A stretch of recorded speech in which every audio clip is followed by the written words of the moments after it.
than I had scheduled, like 30 minutes earlier, but that's cool. I'm supposed to be at church, but I didn't make it this morning.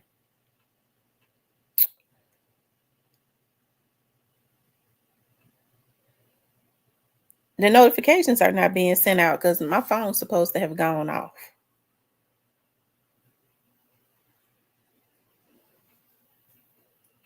It's almost a minute and my phone hasn't gone off.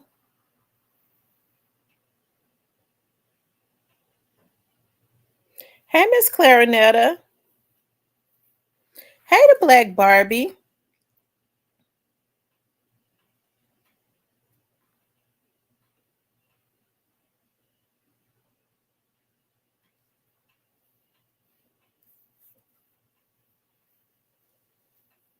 Unless people start getting the notifications.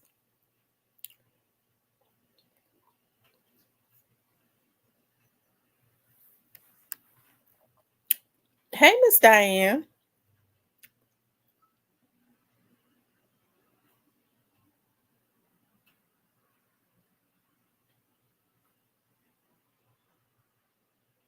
Hey, Christian. Hey, Positive Vibes.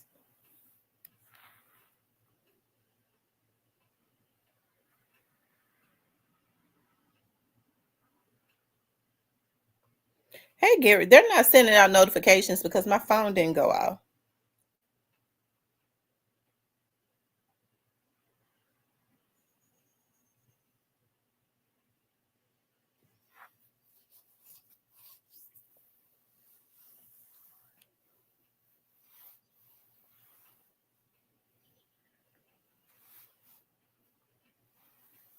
What's up, Chat Town? Is the crime bad in Chattanooga?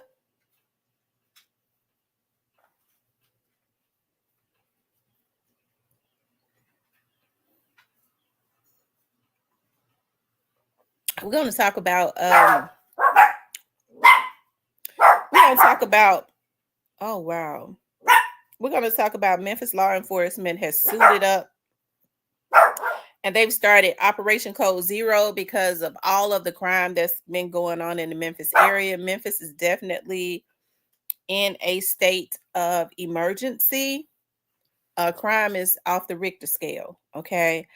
Um, and something has to be done, okay?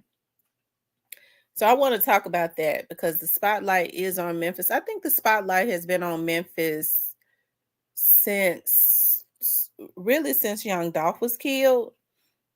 Um, yeah.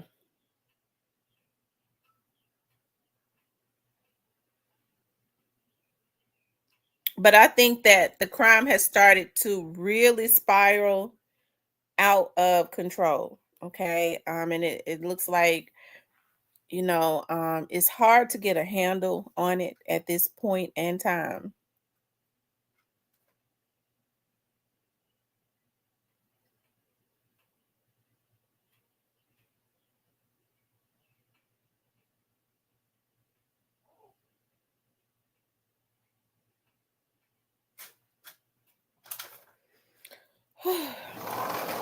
Yeah, at this point in time, it's looking like that they're having a hard time trying to get it up under control.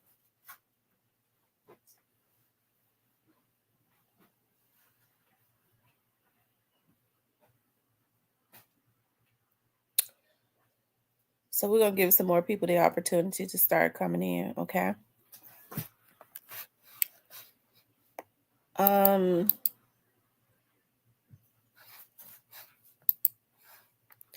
I don't know if it's YouTube, but like I said, my phone hasn't gone off. And normally when I come on, my notifications on my phone goes off.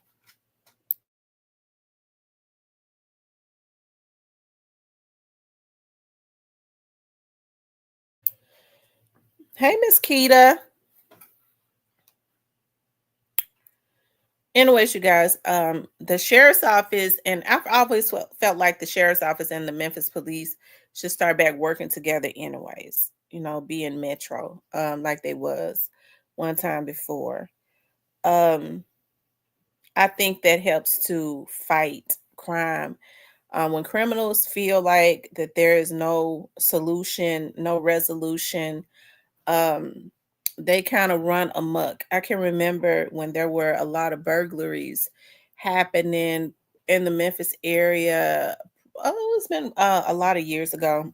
It's still happening, but I'm saying the news media was advertising it on the news. They was talking about the call volumes and how long it was taking Memphis Police Department and the Sheriff's Department to answer to make it to scenes because of the high call volumes. It was taking them about when alarms were activated, it was taking them about 20 to 25 minutes. And they was advertising that. And so the criminals, the burglars was watching that, right? So they was getting a lot of their tips from they was getting a lot of their tips on how long they needed to be inside of a residence from the news media. That's why it's a lot of things that you just cannot advertise, right? Or say, because people are always watching, especially the ones that are up to no good, right? And so now what they're doing is, because it's been so many situations. I shared on my Facebook page because I was looking at that. I just kind of been sitting back watching. Hold on one second, you guys. Oh my God.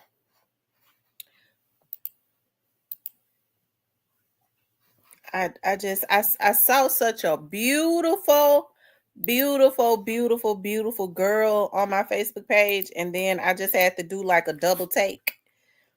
I was like, God, who is that pretty girl? It came down my Facebook page and it just kind of blew my mind. I was like, oh my God, she's so pretty, because that's my youngest daughter, right?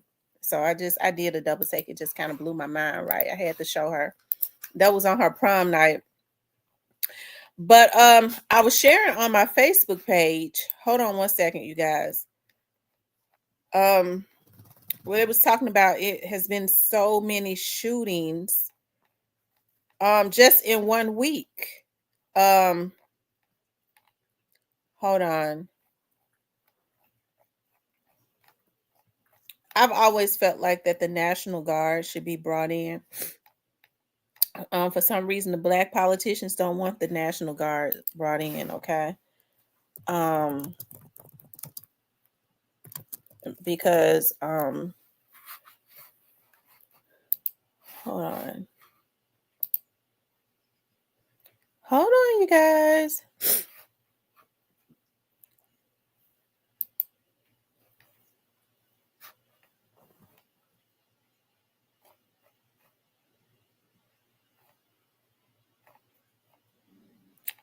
I think it's been 36 shootings. It's been 36 shootings in 1 week. I'm not. It's something around that I was looking for it. It's been like 36 shootings in 1 week, and 15 people was actually killed. Right, 15 people was actually killed. I want to say this. I know a lot of people want to lay it at the feet of Paul. Um, Paul can the only thing that the mayor can do is hire more police officers. That's the only thing that the mayor can do. Paul inherited this problem. Okay, it started with AC Warden. Okay, AC Warden sold out the city of Memphis, and now he's gone back to being a lawyer. I think he's working at St. Jude somewhere as a lawyer, as their lawyer doing something. But he tore the city apart. He sold the city out. And then after that, Jim Strickland took over the city. He didn't do a damn thing. Jim Strickland never should have got 2 terms, just like AC Warden didn't get but 1 term. Jim Strickland never should have got 2 terms. I watched that situation. That's when my dad first started training me on politics. That was one of the situations that I started watching, just learning in the very beginning, just learning about politics when my dad started teaching me about politicians and politics with Jim Strickland and with AC Warden. AC Warden, what a lot of people didn't know, see, Jim Strickland was the city council. A lot of people didn't pay attention to the fact when Jim Strickland started running for AC Warden's position that Jim Strickland was in the city council. He approved and backed everything that AC Warden wanted, right? So they were two of the same. Nobody knew that Jim Strickland, when he was running for office, was his advisor. He had advised AC Warden. They're both lawyers. And so nobody knew that Jim Strickland was the one that was holding AC Warden's campaign fundraisers at his home. Be quiet, hell. Was holding them at his home. Nobody knew that. So when he ran for office and he was talking about how AC Warden was such a bad mayor, even though at the city council, everything bad that AC Warden started doing because he was bought and paid for, Jim Strickland backed it. We didn't pay attention to that. Memphis is a chocolate city, so they have to pander and cater to the Black people in order to be elected. Okay? So what happened was Jim Strickland got him some good Black Negro pastors and a bunch of good Black and went out in the Black neighborhoods. Okay? Jim Strickland is overweight. So he went out there in the Black neighborhoods and started playing basketball. Roscoe, close your damn mouth up. Hell, every time I get on here, you start. Shut up.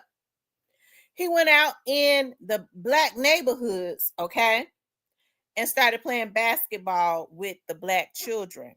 We know damn well Jim Strickland can't run up and down a damn court. It was for promo. Okay? So Black people ate that up. He got that kill Black kids. They're gonna get enough of letting anybody kiss their damn kids. Okay. Black people gotta take responsibility in this city for what is going on. Now they want to throw everything on Paul back. Paul inherited this when they let the white man get away with everything.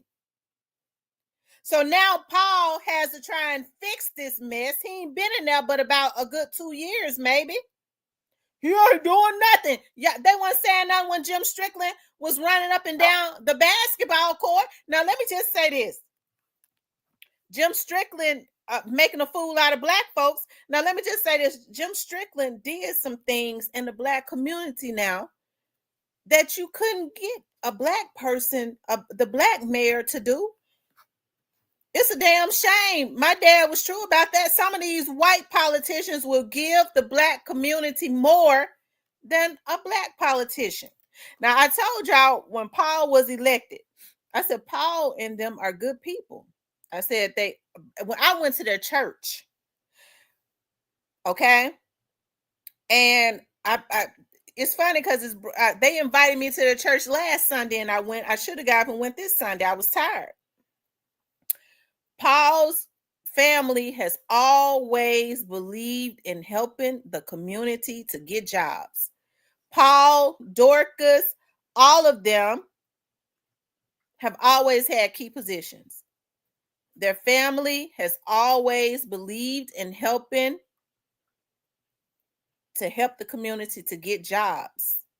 They was doing that all of 11, 12 years ago. Okay. I said, when Paul get into office now, it's going to be a lot of jobs available because that's just something that they believe in. These Negroes don't want to work. It's positions open. I can't get no job. You don't get me started. Okay. They wants to go up into Amazon and get the fighting. It ain't even safe to work in Amazon no damn more because they up in there fighting and shooting and killing folks. Okay.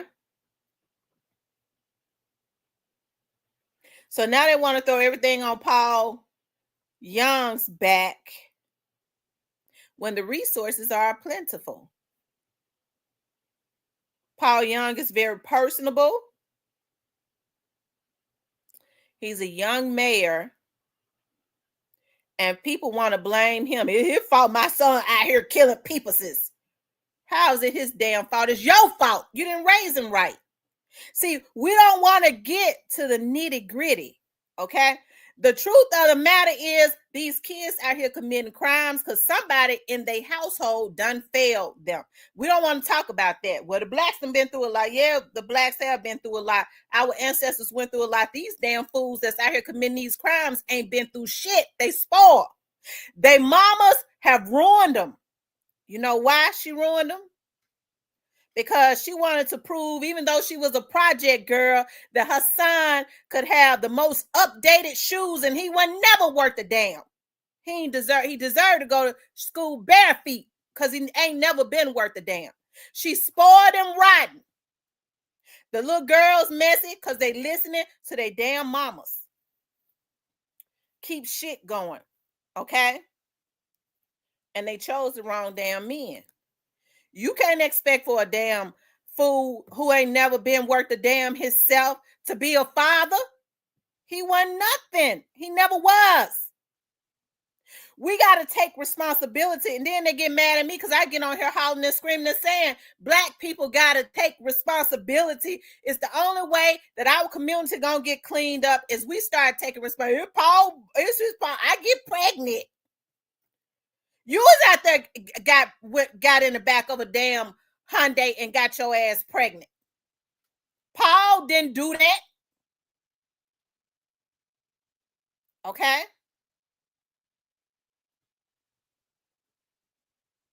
So we got to start taking responsibility and holding people accountable in our community. We like for people to pander to us and stroke our ego and be robbing us blind. That's a good man, okay? And I'm not saying that because I'm telling you, Paul is a good guy. You're not going to hear me say nothing bad about him because I know he's resourceful. All you got to do is want it and try to figure out how to get it. Well, I want you to give it to me. I want it. I'm going to figure out how to get to it. And when you figure out how to get to it, I'm telling you now, Paul Young is that man that's going to help you to get it. All you got to do is map out a damn plan. Okay? So we got to start cleaning up our own community. Now, law enforcement is get ready to be on your kids' asses.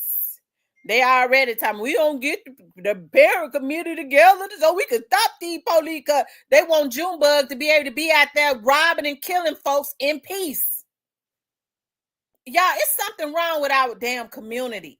And don't nobody want to hear me talk about it. I'm in the black community. I have a passionate love for my community. So it's best that I say it.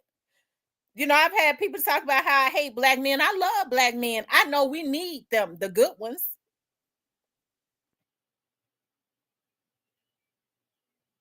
Okay, so it don't even bother me when they say that kiss my ass because I know it's a lie. I'm a damn black woman, so I don't hate black women. I see the issue. I understand as a black woman, as women are very territorial by nature anyways. But it's a dangerous thing to be territorial and jealous. And that's what is going on. You can't even take care of your own household. Let's just take on here as an example, okay? You got bitches on here that's hiring hackers to mess with other folks' numbers. It's something wrong with our community. And these folks old as Methuselah. Okay? Excuse me for saying that, God. It's a Sunday for saying the B word. That's the only thing I could think of. Okay? So we need to deal with what is going on in our community. Mental illness is prevalent. I know in our era, we was taught that we don't go to get no help. You know, whatever is going on in your household, you keep it in your household and you deal with it. But some of you need to go to the next state. If you're in Texas, go get you a damn shrink in Oklahoma. Oklahoma is the neighboring state. Okay, go get you a shrink in the damn backwoods and get your damn self some help. If you're in the Memphis area, you don't want nobody to know that you got mental illness, get you a shrink in Arkansas in the backwoods. Some of y'all need to be sitting on somebody's damn couch. Your mind is idle. You sick. All you can do is think about it, and they wonder why these kids like they are. Look at what's raising them. Okay? You are never, and my kids can attest to this. Okay? I've never in my life sit up and said to my kids, yeah, such and such, she thinks she gonna get that. My mama, I want to do is go get it. Yeah, you can do it. Yeah, go get it. Even when I've told my kids that so much, my youngest daughter, who is a quiet assassin, I remember I told her, I said, Brailsy, I call her Brailsy. I said, Brailsy, you in high school, do not go and get no job. She said, Mama, I want a job. I said, do not do it. I don't want you to have a job right now. The next thing I know, she was working at a chicken house. She told me, she said, Mama, they're hiring at a grocery store. She was still in high school. I said, no, do not do it. She said, well, I'm going to. So she said, I'm not going to do it then. My sister, they went over my word. My sister who thinks she their mama, okay? My sister took her to this grocery store was hiring. She took her, the line, my sister said the line was around the damn building. I said, all they got is 2 positions open. The line was around the building. And I remember she called me and she real slick, like, like her daddy. Okay. And so she said, Mama, when you was the HR manager, what when you interview people?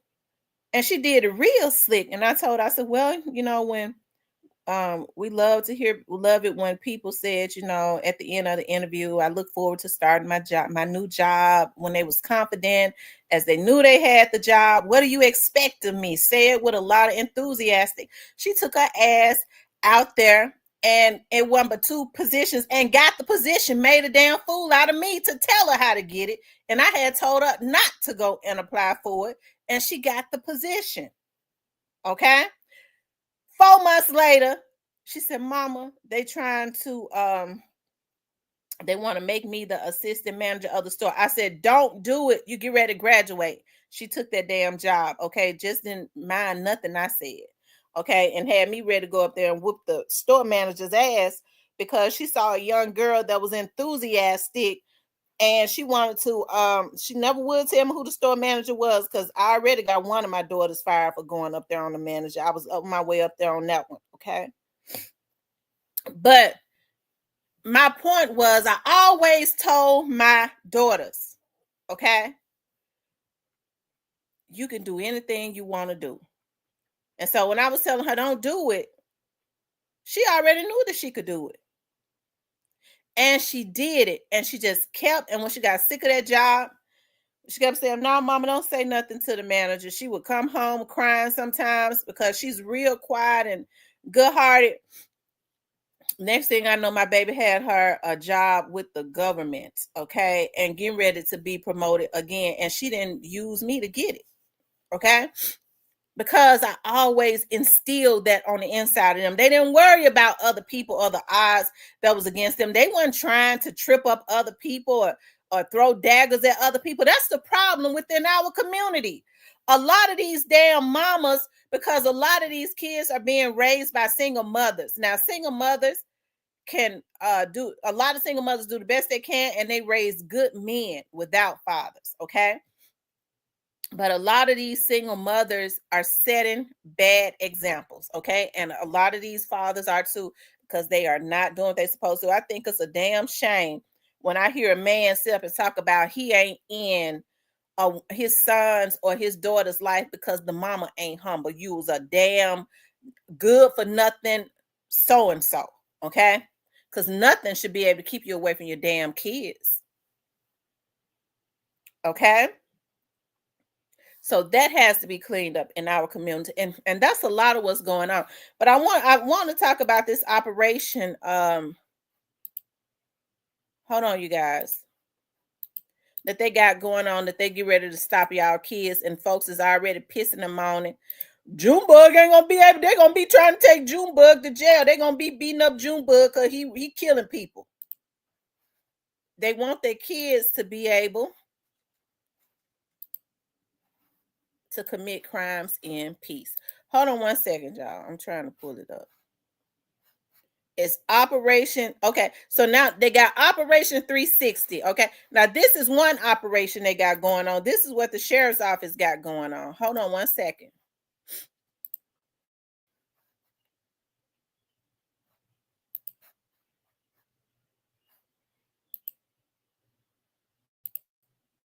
These cases will keep you up at night. Some cases are too mind-boggling. I walked into the scene. I'd never seen anything like that. Too chilling, too haunting to forget. This is just one that has stuck with me. The cases investigators never solved and still can't stop thinking about.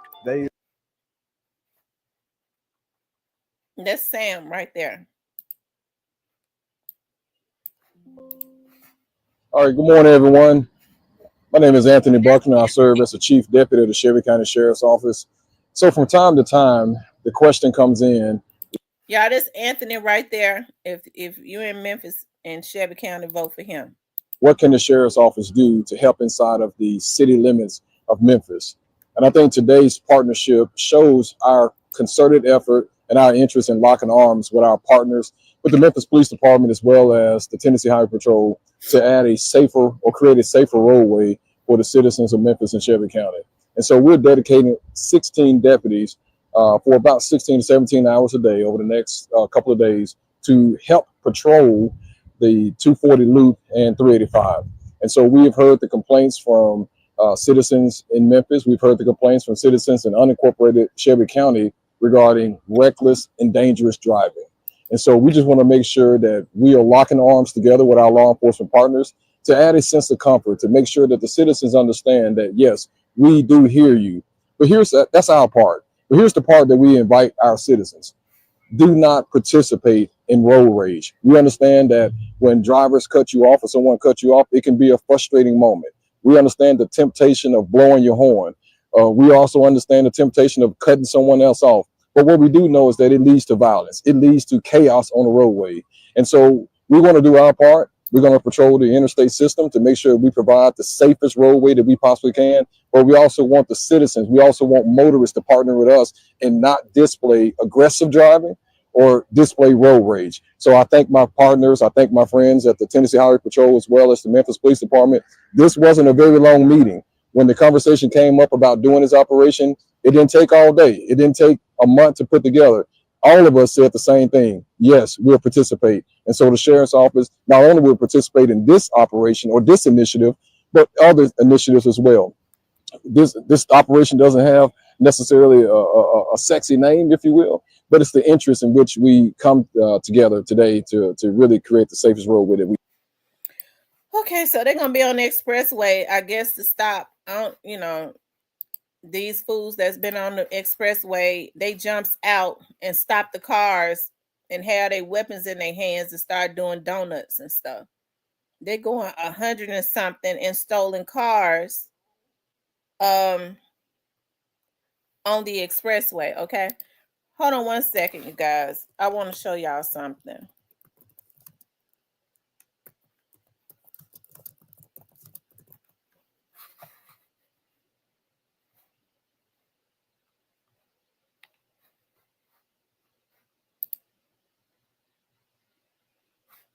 Hold on.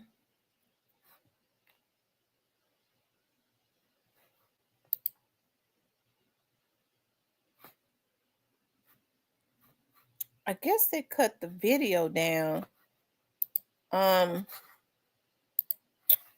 Because hold on one second.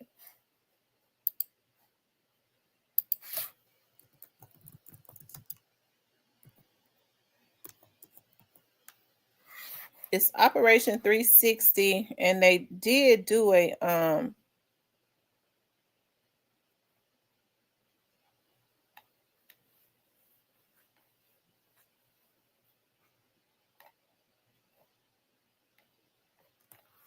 Okay, so I guess they cut the video down because it was like 19 minutes.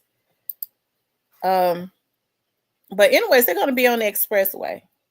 Okay, they're going to be on the expressway because of all of the stuff that has been happening. And not only that, MPD has started Code Zero. Okay, and I guess Code Zero is going to be something like something similar to Blue Crush.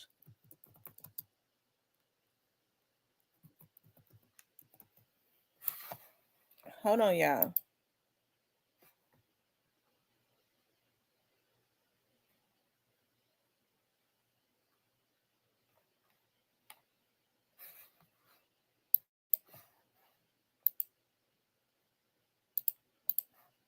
Y'all make sure y'all hit the like button for me. Memphis, Tennessee. The Memphis Police Department has had enough with crime in the city's neighborhoods. According to a post on their Facebook page, MPD is initiating Operation Code Zero to focus on illegal guns, drugs, and violent offenders throughout the Bluff City. Enough is enough, MPD said. Operation Code Zero is underway, and we're taking action to restore safety in our communities. The department recently unveiled a new downtown command center and included photos of armored vehicles rolling down the street. If you break the law, expect to be held responsible, MPD said. Memphis deserves safe neighborhoods, and we're working hard to make that a reality. So they done went and got some armored trucks. Okay. But it looks like the TAC unit, the TAC SWAT unit is probably they put them out there on the street more so. Hold on, y'all.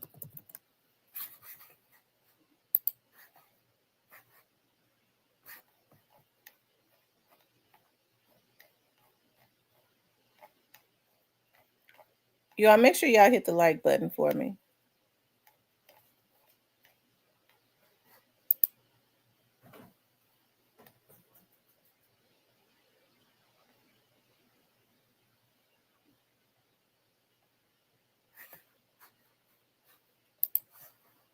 I want y'all to hear what the mayor has to say.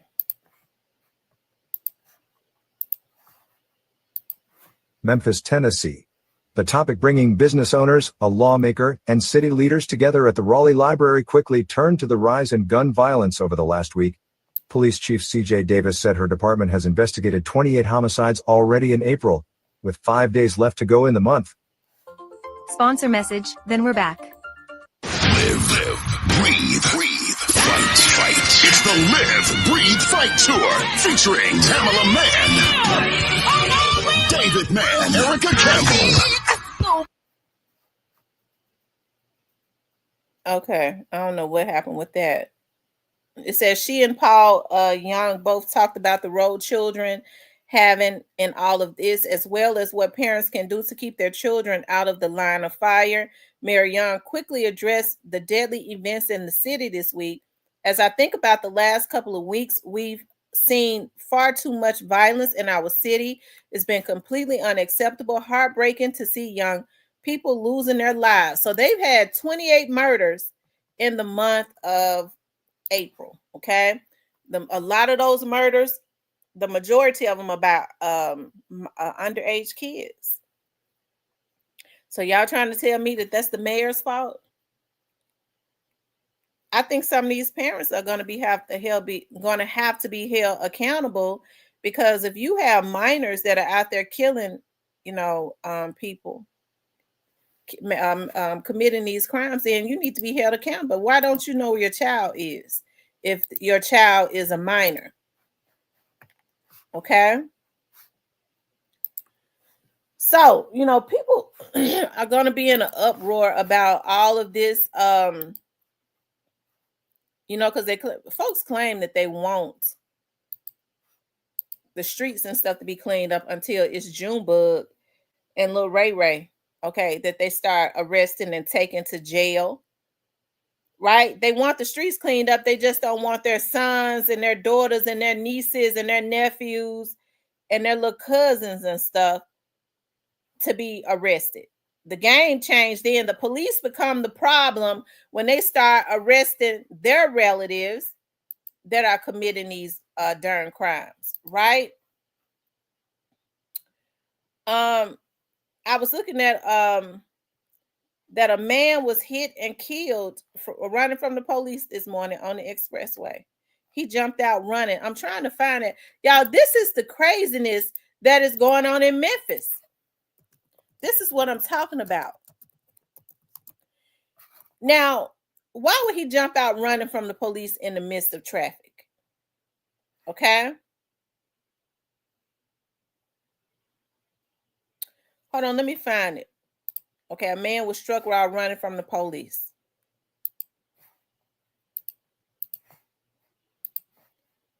He may not have been killed. Hold on, let me see.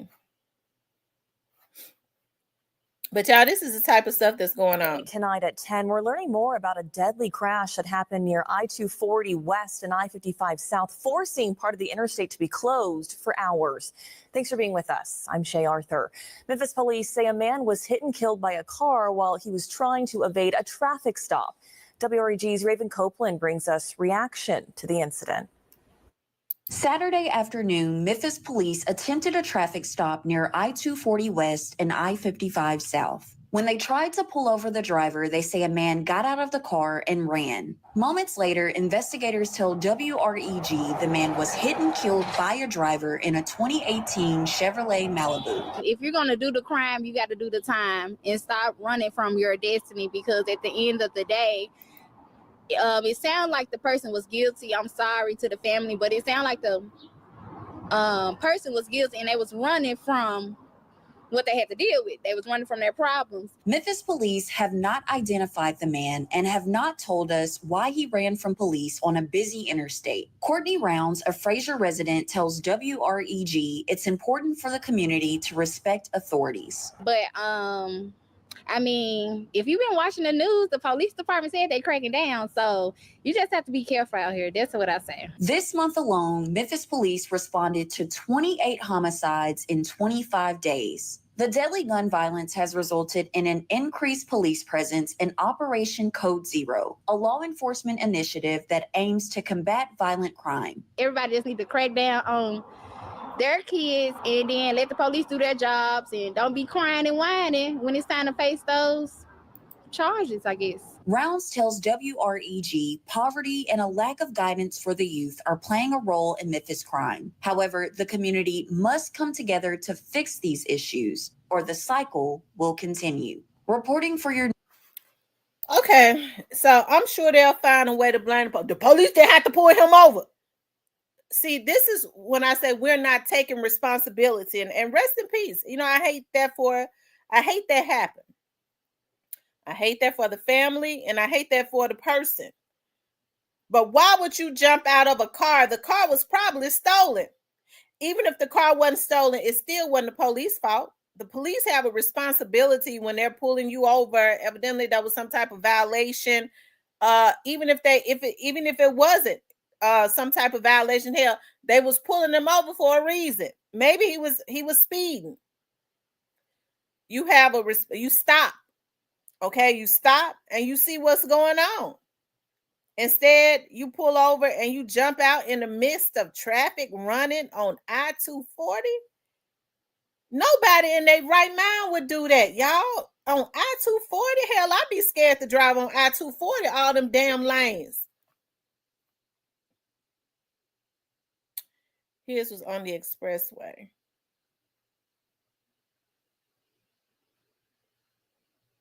Okay. But like I said, I'm sure they'll find a way to blame the police for that. And so we got to stop blaming the police for doing their jobs. We blame them when they break laws, like what they did to Tyree Nickel. Yeah, we blame them for that because what they did to him was so we stand together on that. We can't stand together on nothing like this. You know, you get pulled over instead of facing whatever the consequences may have been. You jump out and you start running. That ain't the police fault. But I hate that though. Okay.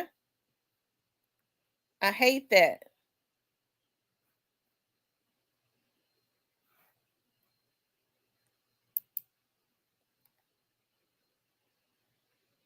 I'm looking at all the crimes that have happened overnight, y'all. It's crazy. It's so much happening in Memphis that you can't even hardly keep up with everything that is going on. Okay.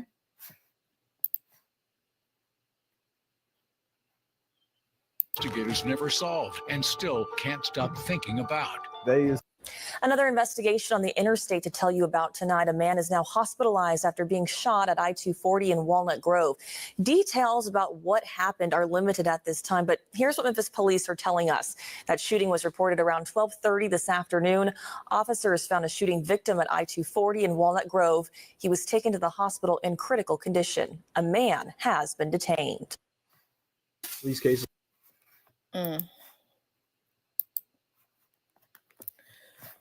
So you guys, like I said, I feel like that this what's going on now, it was long overdue. I hope that it's not just a phase, just a fad, whereas they do this for all of 30 days and then it's back to business as usual.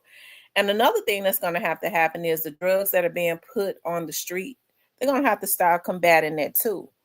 Because a lot of these people are out of their mind on drugs, right? The type of drugs now that are in the streets. People are trying it. I never understood for the life of me why people try drugs. Okay. I don't. We already know what drugs will do to you if you try them. And we have more and more people that are trying drugs. Young adults, I don't know if they're being taught, because you don't hear people talking about being proactive anymore as it relates to drugs. We just talk. We hear people talking about being reactive because the money is in the reaction, right? You get on the drugs, and then the money is in giving them these medications, trying to send them to the rehabs, which is 90% failure. We got to be damn honest about that shit. Okay. You get on drugs, it's hard to get off of drugs, and they know that. So they go to the rehab. They're gonna leave the rehab about 10 or 15 times before they make up their mind that they sick and tired of being sick and tired if it don't kill them. Ain't nobody telling the damn truth no more, because everybody, to include people who claim that they're in it to help the community, they in it for a damn dollar. Because if they really want to help the community, the money should be put in being proactive, which means don't take your ass and smoke nothing. How about that? But ain't nobody talking about that because it ain't no money in that. They want you to get strung out. Okay? True Aquarius says they said it's been 28 murders in 25 days in Memphis.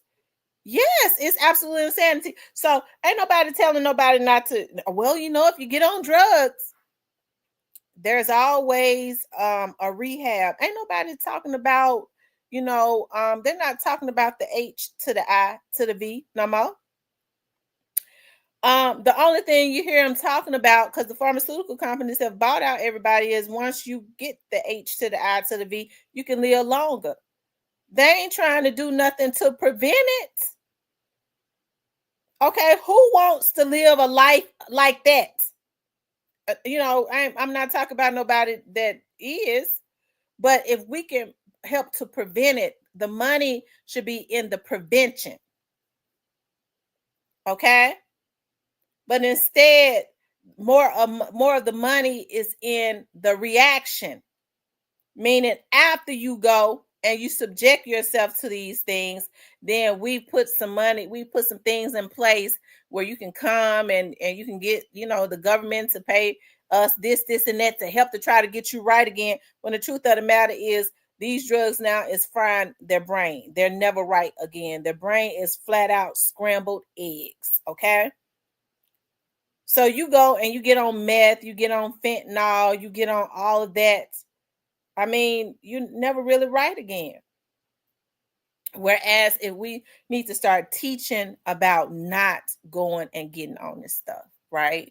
Instead, people are so twisted now. I sit on here and I talk about don't go get on drugs. They saying that she being judgmental. She that being judgmental. Keep your ass off of drugs. Hell, the problem is people in our communities have codependent personalities. I've been saying this Black people have codependent personality. Okay.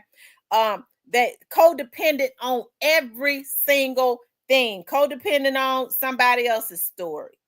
I be liking to hear somebody else's redemption story because it helped me. Codependent on a lot of people go to church because they want to hear about somebody's damn testimony. They codependent on somebody's testimony. And it's okay to be inspired, but more people in our community are codependent. Okay? Instead of being independent. And you can't be independent on drugs. You just can't be. And so I think that's what they do with our community. They want to keep us codependent. That's why somebody have a good story. Oh, hey, you know what? That's a good thing. That's an inspiration. Everybody go through something. I might want to talk about something sometimes. Okay, I want to talk about it to somebody that I trust. Well, she just inspired me because I went through the same thing. She got through it. I can get through it. But I ain't going to every damn conference because I'm codependent on somebody's damn testimony of how they came out of what I choose to go through for 10 or 15 damn years instead of trying to come out of it. Codependent on, hey, everybody needs a hand up. I ain't mad at nobody that get food stamps and welfare. It does not mean that they are a failure. It just means that they need help. But why are we codependent on it? It's not supposed to be a lifestyle.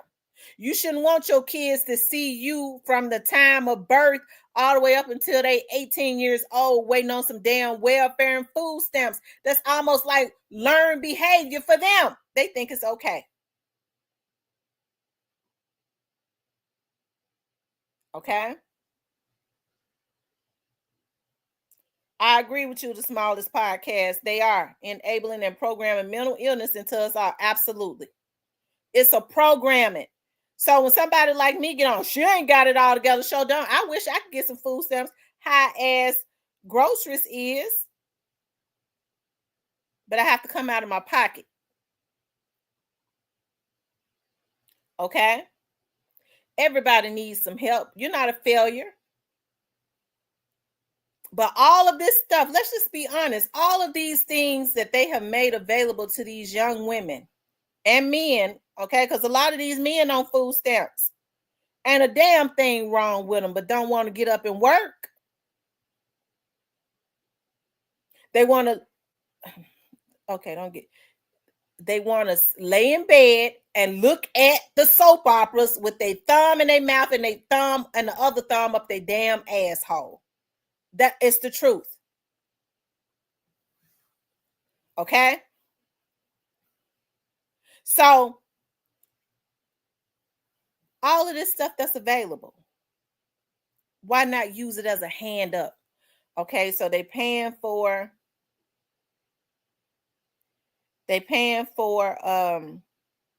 child care.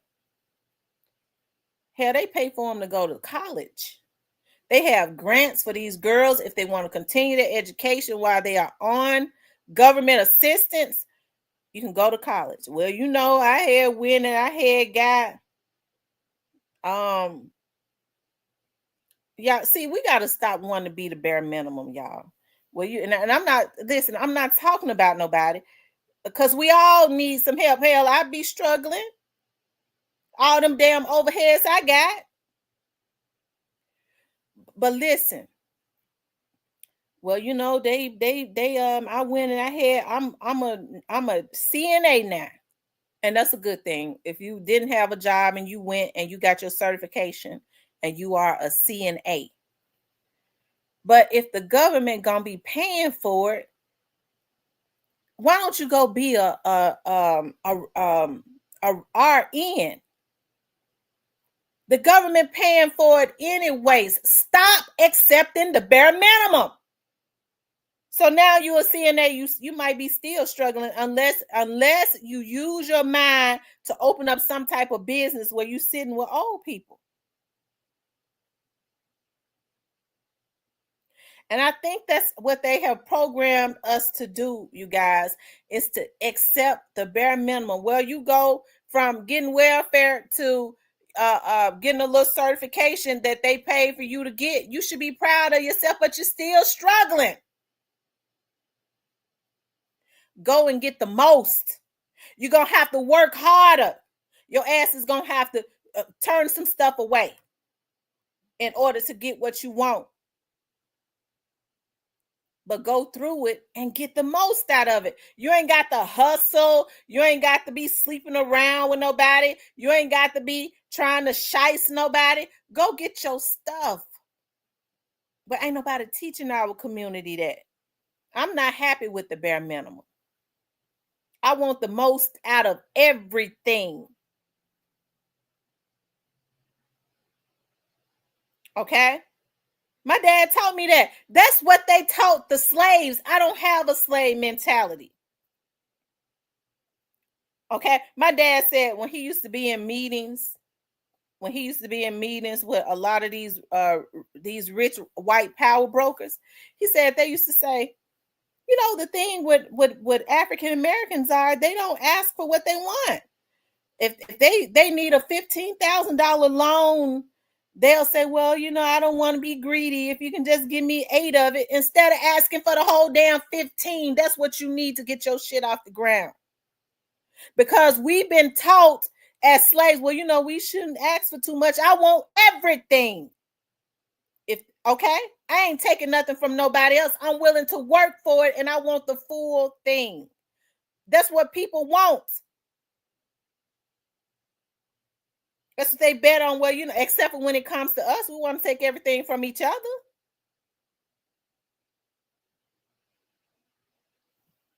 Use your full potential to get all of those things. Hey, Memphis native, that you need to be able to survive.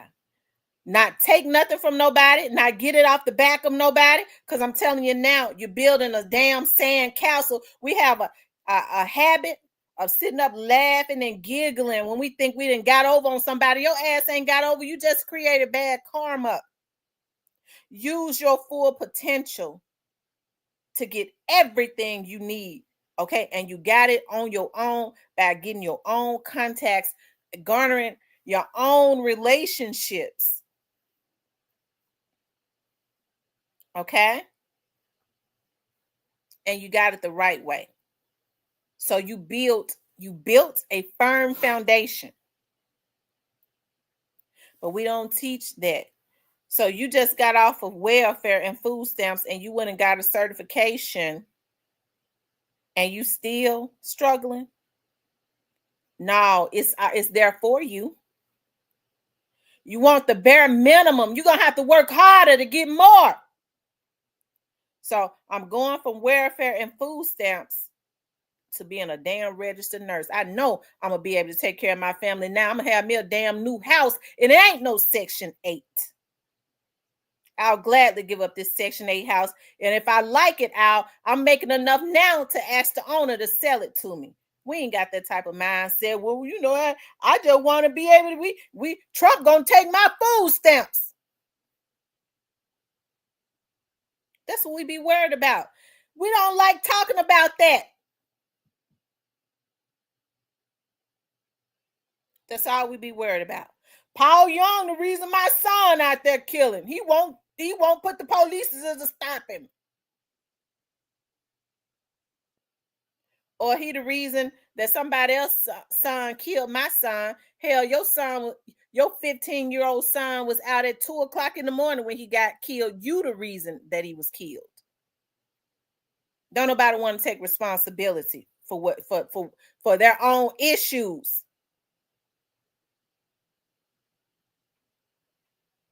Okay?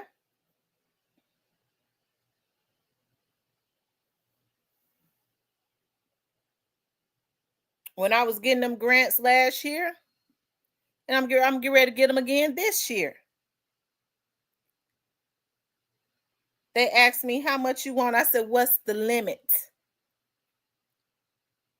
15,000. I said, well, then I want 15,000. Did you think I was going to ask for something less?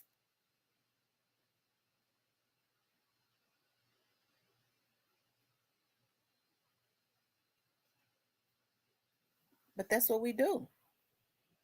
And then once we get it, we don't do right. You got to get it and then do what you said you was going to do.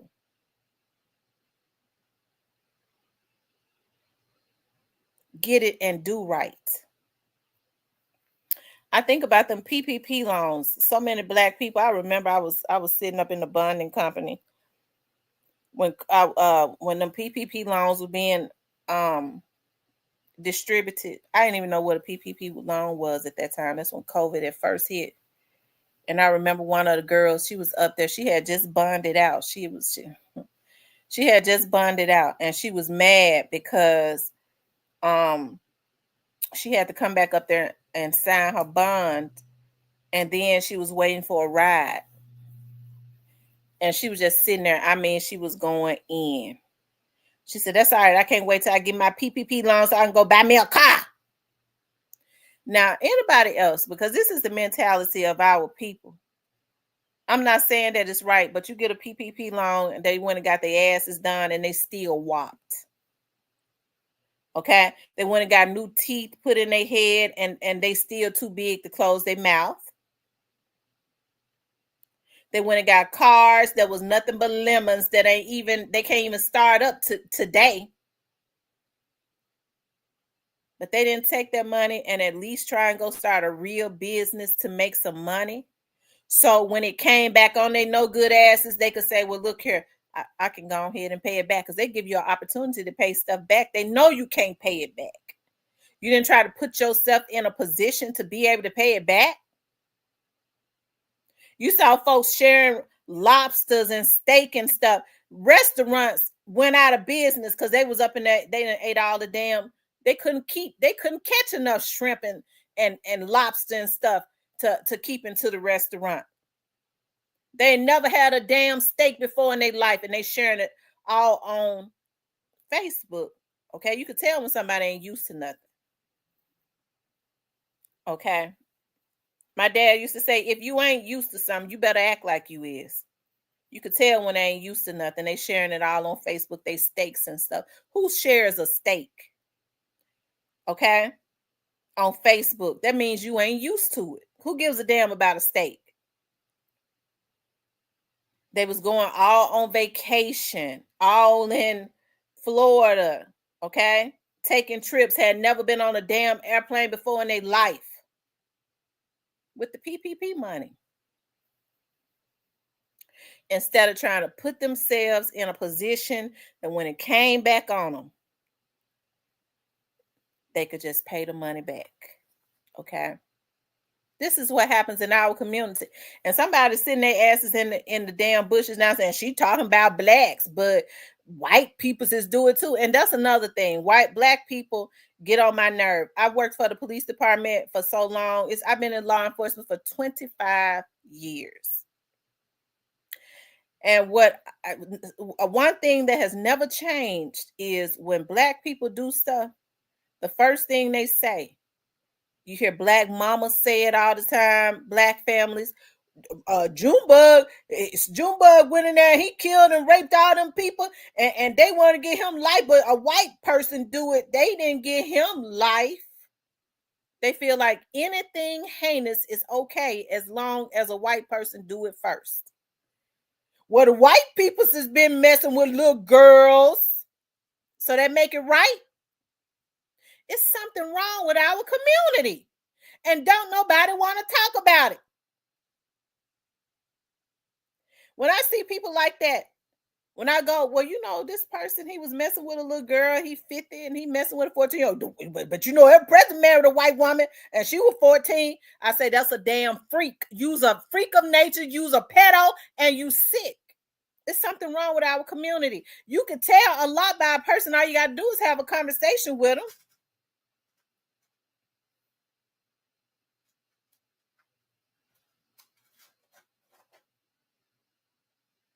So ain't nothing gonna change in our community until we change it. Paul Young ain't our problem. Paul Young got so many resources down there to help the black community. It's ridiculous. But guess what? Don't nobody want to put no plans together so that they can use the resources in the right way. Everybody wants something given to them. Man, they know they can get it to me, man, they know they can get it to me. So that's why when they talk about the plight of the blacks, these damn fools now ain't been through shit. The only issue is they used to everything being given to them. Okay? I don't like for nobody to give me nothing, because if they don't give it to me, they can't take it. Anything that somebody gives you, they can take back if you earn it. Okay? They can't really take it.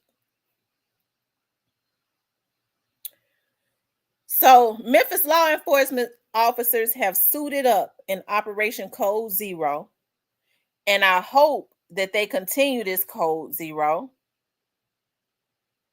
so they can get a lot of these damn fools off of the street, okay?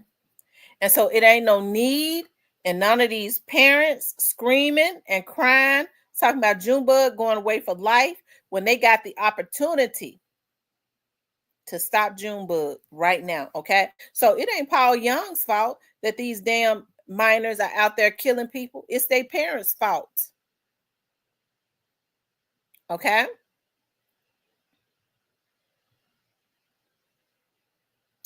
Reginald says, I will never forget the day when my door was knocked on and someone told me my son was laying in the street. He had been shot and killed. You won't know. Oh my God. I'm sorry to hear that, Reginald. Oh God. How old was he? How old was your son, Reginald?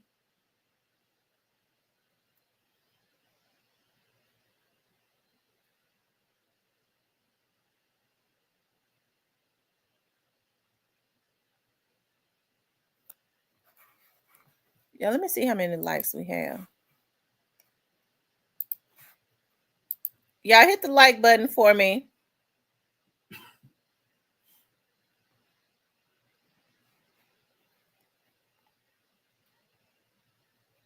Run the likes up, you guys.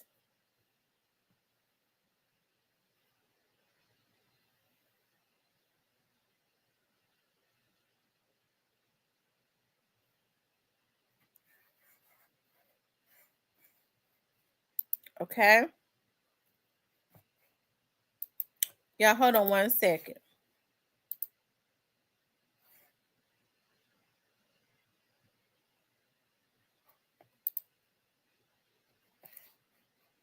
Y'all, this just happened.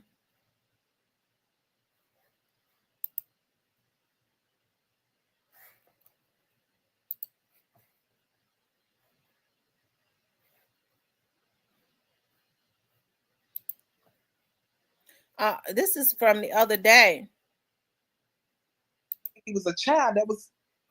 It hurt my heart even more, because why are you doing that? So this is the security guard and the young man I was talking about the other day that got into a shootout over there in North Memphis and Frazier, and he walked up to her and tried to rob her, and they got into a shootout in the parking lot. This is the security guard.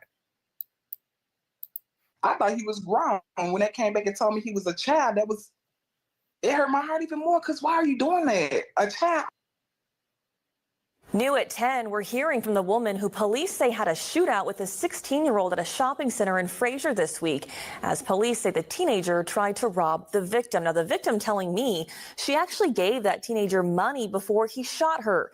Tonight, while she's now in pain after suffering 2 gunshot wounds, she's also hurt by the fact another young person has been caught up in violence. Speaking to me from a hospital bed, Lamaya Mason, who asked us not to show her face, shares her story. Like, I would literally do anything for anyone that I could, and that's why it hurts so bad. Physically, she's hurt too. She was shot twice around 7 Tuesday night at the Frazier Village Shopping Center. They did take me directly into surgery. Shot once in the stomach. And it's lodged into my right pelvis right now. And there was one bullet that went through my hand. Surveillance video we obtained shows this shooting. You can see a 16-year-old boy approach Mason as she was leaving a Chinese food restaurant, put his arm out. Police say that's when the shooting started, as Mason, who is a security guard, ran to take cover and shoot back. The teen took off running. He was arrested 2 days later. I just felt somebody come behind me up behind me and was like, give me everything. I know you got it. And I turned around like, no, hold on. I didn't even get a chance to give him a key. I didn't have a chance to give him any food. I didn't have a chance to give him anything. He just started shooting. But Mason, who was on her lunch break at the time, says she actually encountered the suspect a short time before when she was on the other side of the shopping center putting gas in her car. And when he approached me, he asked me for money to get him something to eat. I told him that I don't carry cash on me. He came back again and he asked me, hey, what about the change in the car? I'm like, well, yeah, I got that. I can give that to you. So I gave him all the little change I had in the car. She had no idea he followed her across the parking lot. And as this surveillance video shows, seems to be waiting for her as she picked up dinner. It's very traumatic and traumatizing because you imagine just being a normal individual, doing your normal everyday activities, and all of a sudden, somebody just come and shoot you out of nowhere. The 16-year-old is now looking at a list of charges, including attempted murder and carjacking. Mason was shocked to learn he was a teenager, and tonight has a message. That hurt my heart a little more because our children are our future. And if this is what our children is doing, then what future will we have? An important question she's asking tonight. And Mason also thanked first responders and everyone there at the shopping center who helped her in the moments after the shooting. She doesn't know how long she will be hospitalized, but could be out of work for up to 2 months. If you would like to help her with expenses, we've included a link on our website. Just click on the story. Yeah, that's the type of stuff I'm talking about. He probably got mad at her because all she had was a few nickels and dimes. This B got me effed up, gonna give me this little bit of change, and he followed her across the parking lot. They said he knew that she was the security guard in the those apartments in Fraser. I forget the name of them, but that's sad.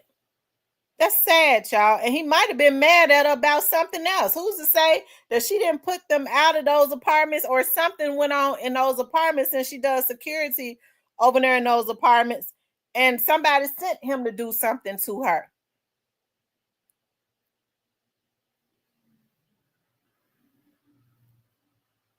Yeah, he was looking at her. It seems like to me that he wanted to do something to her. She was a security. What's those apartments that what's his name? Little Migo artist Trey Slimes and them being all the time over there that they stay shooting up folks in. She said so that little MF was looking into her car to know that she had changed. I think he was gonna do something to her anyway. I think he probably was mad about because they say he frequent those apartments, and he knew that they believe that he knew that she was security over there.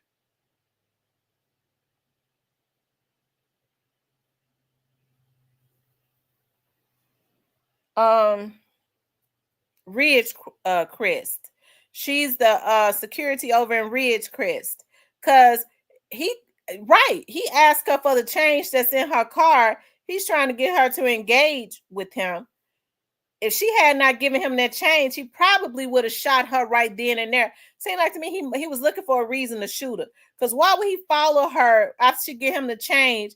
He followed her across the parking lot and then wait for her to come out and then try and rob her.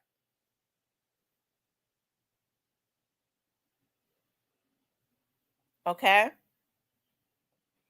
It means zero tolerance.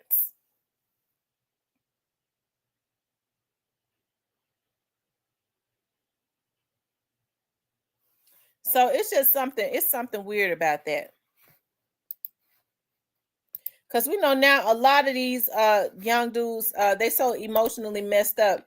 They feel like when they get mad at you, they're supposed to shoot you.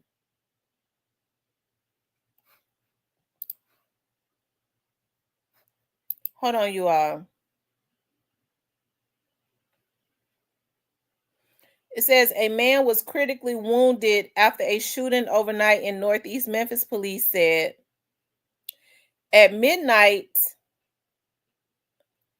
it says at midnight, officers responded to a shooting that occurred at a residence in the 7100 block of Tulip Trail Drive. Officers arrived and immediately started to render aid to a man who was on the ground in front of the residence. They located the victim's gunshot wound but did not find an exit wound. They proceeded to apply pressure to the wound and immediately requested an ambulance. They tried to get the name of the victim, but he was in too much pain to provide. He was taken to Regional 1 in critical condition. Officers canvassed the neighborhood and were told by multiple neighbors that they always hear shootings. So in this incident, it was no different. However, one witness told them that a party was going on at the residence at around 12:45 a.m. and she heard one gunshot and the music stopped. So they just uploaded that about 4 minutes ago. Okay, so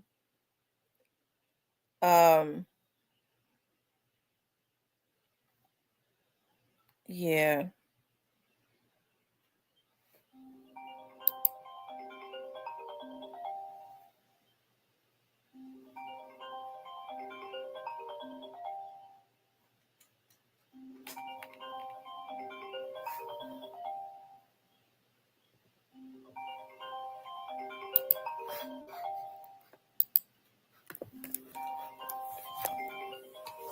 Hold on, you all.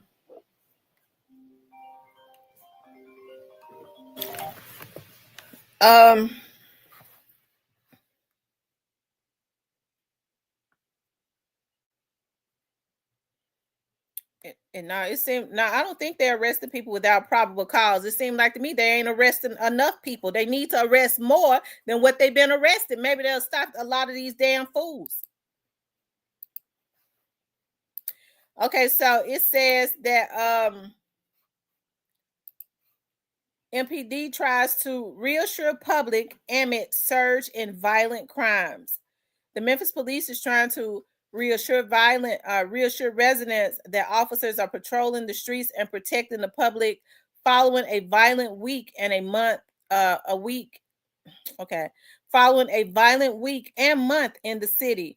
Friday night, MPD posted several pictures of officers on their Facebook page with the caption, "Our officers are suited up, briefed, and ready to get to work. We're out in the community with one goal in mind, keeping Memphis safe." The police department said it was part of the city's Operation Code Zero and its commitment to proactive policing and building trust with the people they serve. MPD also shared pictures of officers at work making arrests and said Operation Code Zero was in full effect. Officers are on the lookout for the violent offenders causing chaos in our neighborhoods with illegal guns and drugs. If you see something, say something. Together we all build a stronger, safer Memphis community, said MPD. According to MPD, Operation Code Zero is designed to take on criminals one neighborhood at a time. Okay. If you don't break the law, you ain't got to worry about nothing. Okay. If you break the law, your ass gonna ride. That's all I know. Okay. Y'all hit the like button for me. Like, share, and subscribe.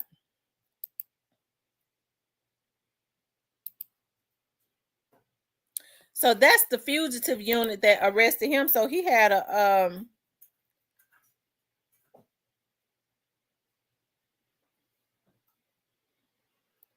it's the Greenbrier, Elise. The Greenbrier.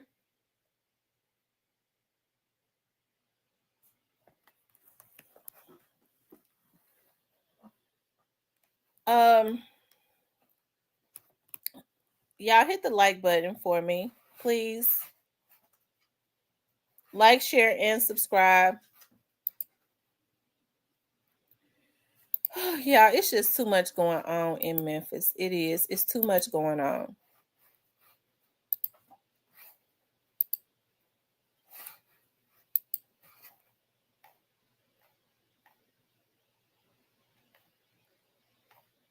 Yeah, hold on.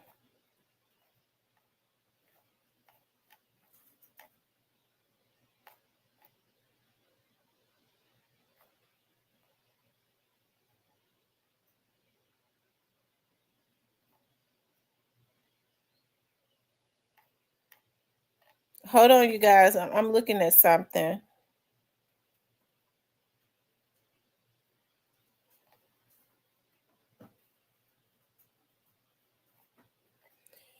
Anyways, you guys, I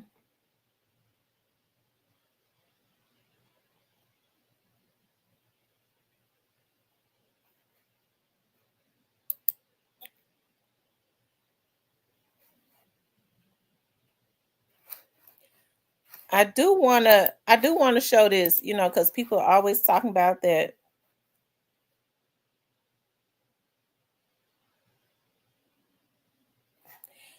I don't talk about the police assist. I do talk about the bad ones. Okay.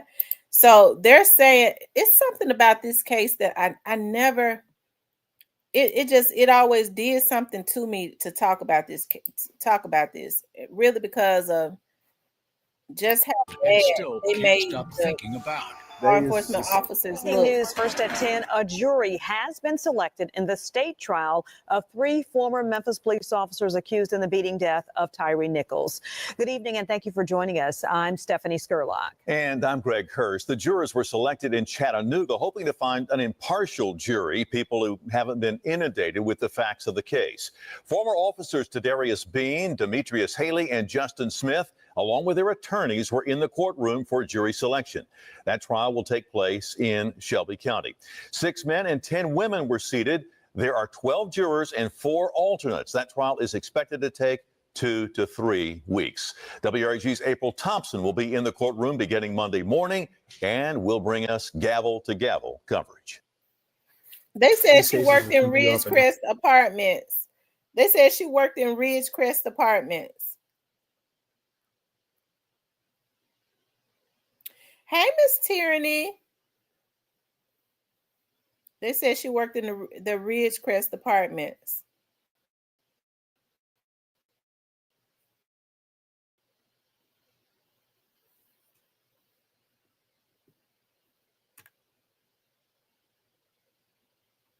Right. You just every now and again you get a few bad apples in a bunch, And they was like that before they came on the police department. Some people, I would have to say, like, some of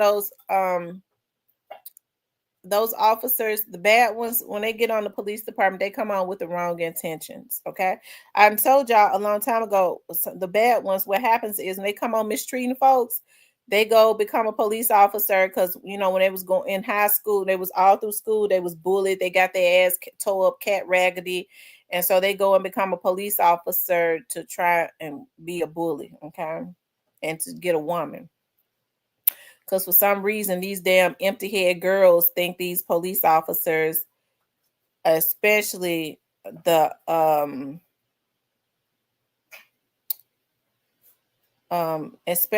patrolmen. And shout out to the patrolmen. They on the front line. A lot of them do a good job. Okay, I'm not saying anything about the patrolmen, but I know the chain of command. Okay, I know the chain of command. Okay, and a patrolman probably can, cut you a break. They can decide not to give you a ticket, but once they write it, they can't take it back. They have to start going up the rank. Okay. To even think about taking that ticket back. So anyways, shout out to the patrolman though. But that's why anyways, I'm gonna move on from that. Yeah. Y'all, let's see how many likes we got. Okay.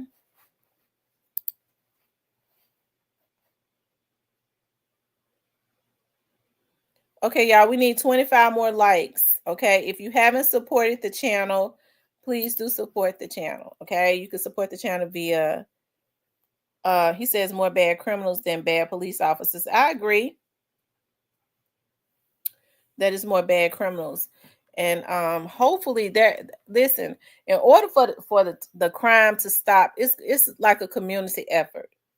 It's gonna take the community to help to stop these crimes. I'm trying to understand, is it that parents are afraid of are parents afraid of their children now? I want some of the men to come up to talk about what's going on. Like, what is going on within our community?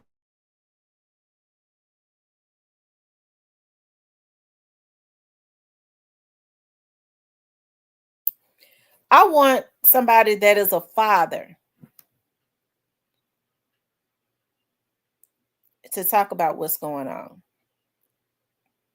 Why is it that our young boys are so out of control? We hear the women talk about it all the time, but I need for a man that is a father to talk about it.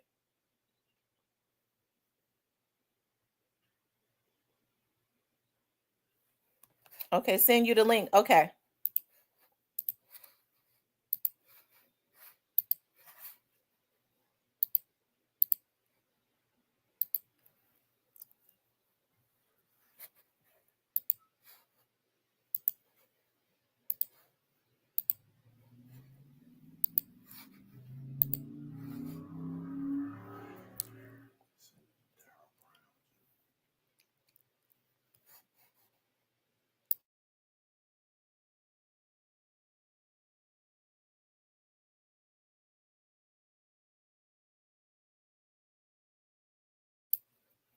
I want to chime in on this Memphis subject. Okay.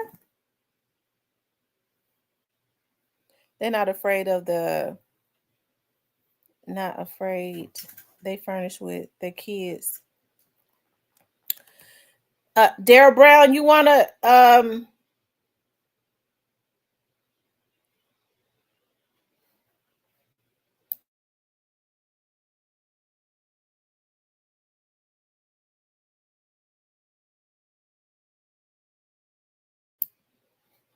Daryl Brown. I said Daryl Brown. I'm really sounding Memphis now. Daryl. You know how we do it in Memphis, Daryl. Lazy tongue, Daryl. I be forgetting. I get comfortable with y'all. I be forgetting talking like I be talking with my friends and stuff. Daryl.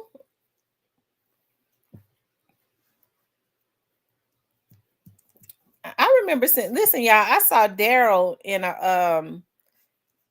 a Mexican restaurant that I be liking to go to. And when I walked, it's funny because when I walked in, I saw him turn around. He was sitting with a group of other people. So I went and I sat off by myself. So Daryl said, so they were getting ready to go. I saw him when he stood up and he turned around. I ain't have my mask because normally I wear a mask. It'd be a lot of Hispanics in that restaurant. Yeah, it'd be a lot of Hispanics in that restaurant. So I thought I was safe because normally I'd be trying to keep my mask and stuff on. So Daryl walk up to me and was like, Tamara. Because I sure what everybody that think they recognize me when they hear my voice, I guess I got a distinctive voice. They go, I thought that was you. When I heard your voice, I knew it was you. So Daryl said, Tamara. I turned around. I said, how you know me? Because I almost said I ain't known the Tamara. I looked at him. I said, I said, no. I said, where I know you from? I love that Mexican restaurant. I said, where I know you from? He said, I be looking at your show. I'm one of your subscribers. I said, oh, okay.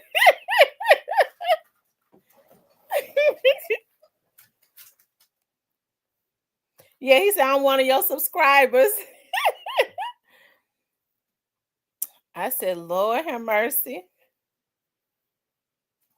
He was real nice. He said that and he walked on out the door.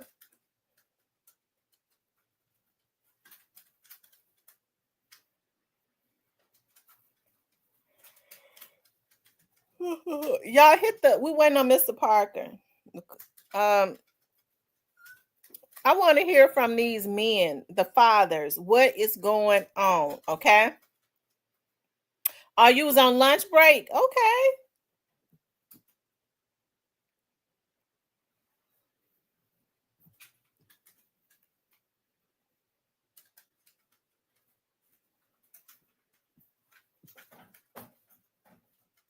Yeah, I saw you sitting at the table. Because when I walked in, when I walked in that door, the only reason why I knew, because I think you was sitting there with some more Hispanics or something. But when I walked in, you looked up and turned around. I was like, I don't know. My mom told me that man act like he know me. If not your voice, then most definitely your laugh. Yeah, I know that's right. I know my mama always be talking about that old wild, crazy hyena laugh you got.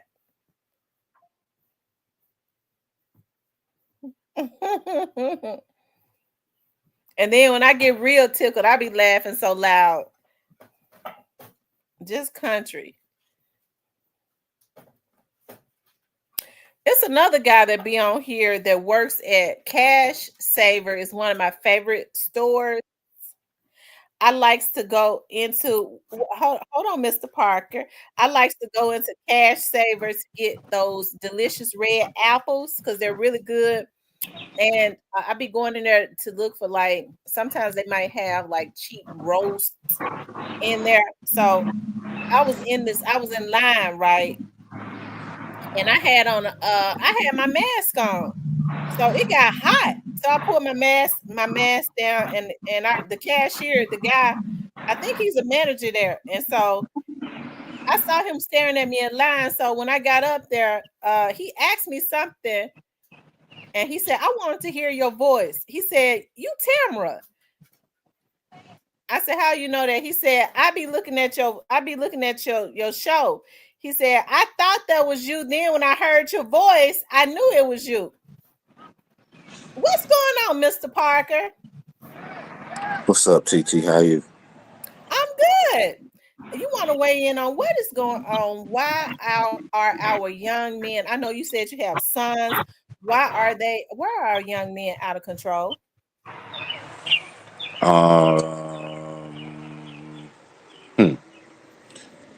Who raised my sons, TT, that you know of?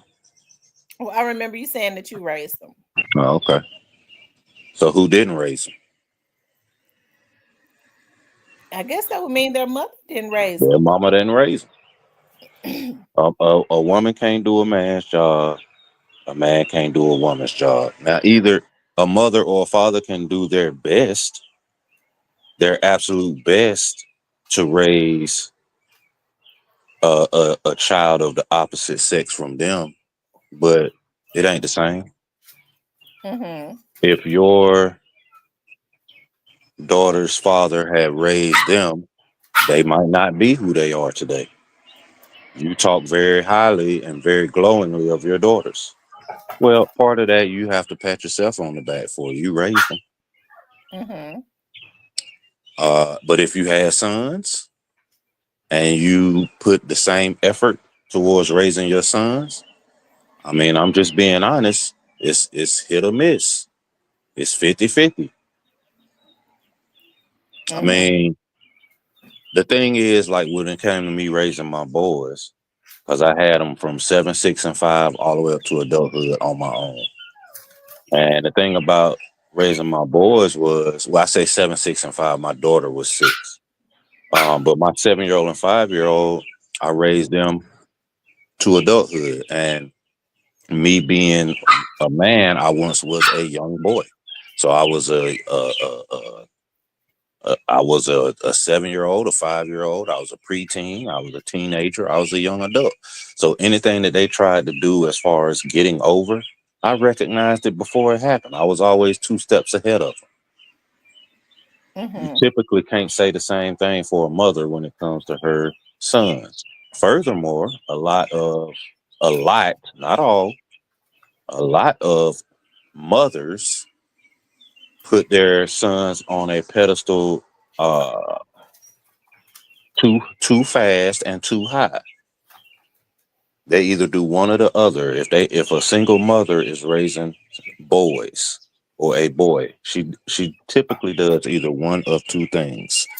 She either coddles the boy way too much, or she sees her son's father in him and takes it out on him. Either way, that's detrimental to the boy. That's detrimental to his growth. That's just detrimental to his maturity. Mm-hmm. So you that way you either have young men out here who had to be the man of the house too fast, and they don't necessarily know how to move outside, or you had young men who didn't have any discipline because they was coddled, and they stepped out. They stepped off the porch at an early age, and now the streets got them. Mm-hmm. And it's not necessarily the mother's fault. I mean, me personally, if you want to blame, if you want to place blame, you can place blame anywhere. You could say, well, the mother should have kept her legs closed until she knew what type of nigga she was fucking with. Okay. But you could also say the nigga should have been stepped up when he knew he had a child and been a father and been active. Because it ain't always about money when it comes to most mothers. They would prefer the time than the money. So there's blame that can go around, but the bottom line is that, you know, fathers have to be prevalent in a child's life, especially a boy. Mm-hmm. There has to be a mutual respect. A father can't be his son's friend. There has to be a level of fear to go along with that respect. My sons honestly didn't get into any type of trouble until they were adults. But by the time they were adults, whatever trouble they got into, they knew how to move because I taught them well. So, I mean, we can go all the way back to the 70s, the 60s. We could talk about the systemic racism that kept the fathers out of the house. We could do all of that for days and days and days. The bottom line is that a mother can't raise a son to be a man better than a father can. Mm-hmm. So well, why aren't more fathers in the household? From a modern standpoint, it's more acceptable to be a baby mama. It's more acceptable to be a baby daddy. Oh, that's my baby mama. Why that's not your girlfriend? Why that's not your fiance? Why that's not your wife? I mean, these younger adults don't think about stuff like that when they fucking. They just want to get that nut off. They just want that feeling. And when somebody get pregnant, when somebody mess around and get pregnant, then you know, oh, I wasn't in it for that. Well, but that's the results of fucking. That's the results of having sex. Somebody might get pregnant.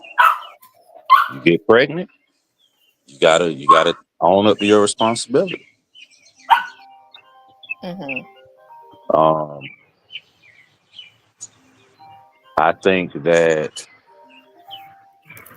from a standpoint of my generation or our generation, those sons are, you know, mid-20s to early 30s. Why they wasn't in the house? It was a lot. To me, it was a lot of deadbeat dads came out of Generation X. A lot of them. So you're seeing the product of that now.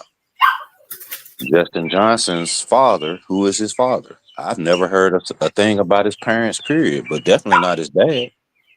Same with Cornelia Smith. Same with Teasy. Same with, I ain't never heard nothing about Jook and Gotti's dad. I don't hear about their mom. I mean, the list goes on and on. A lot of these dudes that are either dead or in jail or got RICOs coming to them or whatever the case may be.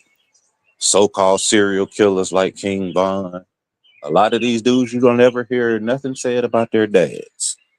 The only one who you hear something said about their dad is Lil Durk. And guess what? Lil Durk dad is Big Durk. And Big Durk was in jail and was in prison for most of Lil Durk's youth. And they two peas in a pod. So again, if the dad is a deadbeat or the dad ain't allowed to be around or if the dad was already passed away or whatever the scenario is to where the mother was the only one raising that boy probably jumped off the porch early. Mm-hmm. Now, we can't change the past. Only thing we can do is try to direct the future. So platforms like yours, platforms like Kevin Samuels and all of his the branches off of his tree, those type of platforms are helping because it's teaching our 18, 19, 20-year-old boys, some of them that wasn't already lost, already too far gone, it's teaching them that, hey, practice some dick discipline. If you do get a girl pregnant, raise your child. Whether it's a boy or a girl, raise your child. Do something different than what you was taught. Mm-hmm. So, we may see in 10, 15 years, when my oldest grandson is 6, in 10 years, we may start seeing a difference as far as the youth that's on the streets at, 10, 12, 15 years from now. But right now, we just gotta suffer through what our generation did to our children. It is what it is. It ain't really much we can do about it now, except for just keep continuing to speak on it and hopefully be able to reach those that can still be reached. What's up, godmother? Well, yeah, that's true. I agree. One thing you said, oh, no. Actually, it was Exposing the Truth said it, I think, in the chat. There are way more bad criminals than there are bad police. And I'm gonna tell you, that's 1,000% right. And that's almost a double entendre, because what I think, and I could be wrong, and this Exposing the Truth is still in the chat, you can correct me, but what I think he meant by saying there are way more bad criminals than bad police, what I think he meant by that is that in our generation, you talk about it all the time. The men that you grew up around, the uncles, the family members, whatever, they might have been criminals, but they weren't bad at being a criminal. It's like the criminals out here now haven't adjusted to technology. They haven't adjusted to the education that the police force has. So they taking their phones on murder missions. They taking their phones and using their phones when they breaking into folk houses. Like, you can't do that now. Your phone is a computer chip. And it's damn near in your arm. It's damn near in your body. So they can find you. They not adjusting. Now, the double entendre part to that is that you take the bad out from criminals, and there's still way more criminals than there are bad police. Because when we think of crime, a lot of times we think of drugs. We think of violence. Scamming is a crime too. Hacking is a crime. Trolling and communicating threats is a crime. And people doing that shit on YouTube every day. You are a prime example of a victim of what they call a victimless crime. I don't think those are victimless crimes. So there is an influx of terrible criminals out there, and these fools get caught all day, every day. So that shit just aesthetically, it looks terrible. It looks like black folks still ain't learning. Black folks don't do nothing but commit crime. Mm-hmm. Now, the flip side to that is, I'm sure there are a lot of jobs in Memphis. I'm sure there are a lot of jobs in every major metropolitan city. But also, too, sometimes when you get something on your jacket, on your police record, or sometimes your age, or sometimes your lack of education, lack of being able to speak fluently to a white man sitting across from you in an interview, a lot of that hinders some folks from getting jobs. Now, that's not to say that there ain't a bunch of lazy folk out there that don't want to work. Of course there are. But I think that the unemployment rate that they give us as far as data is skewed. Because I think a lot of people want to work and can't find work, can't get work. When they get a job, when they see an opportunity, they go after it and they get a door slammed in their face. literally and figuratively. So I think a lot of things factor into why our community looks how it looks.